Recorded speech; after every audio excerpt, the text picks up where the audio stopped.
কি হয়েছে? তোমার নাম সুন্দরী? হ্যাঁ, তোমার নাম কি সুন্দরী? এটা আমার সুন্দরী ক্যাট। তোমাদের যাদের যাদের মনে হবে এর নাম সুন্দরী দেওয়া উচিত হয়নি আমাকে বলবে তোমরা, হ্যাঁ? তোমার নাম সুন্দরী কিনা বলে দাও। তোমার নাম সুন্দরী তো? হুম, আচ্ছা ঠিক আছে। আর শোনো না, বলছি যে তোমার দাদার কাছে থাকতে বেশি ভালো লাগে। ও, শোনো না, একটা কথা বলবো, আর দুটো কথা, দুটো কথা বলছি, তুমি এখন নিচে গিয়ে মাছ ভাত খাবে? ও, আমি তো মাছ ভাত দিয়েছি একবার, ভাল লাগেনি?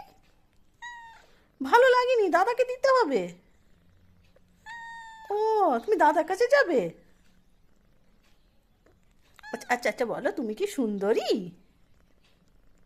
তুমি কি সুন্দরী? ও, তুমি সুন্দরী, আচ্ছা ঠিক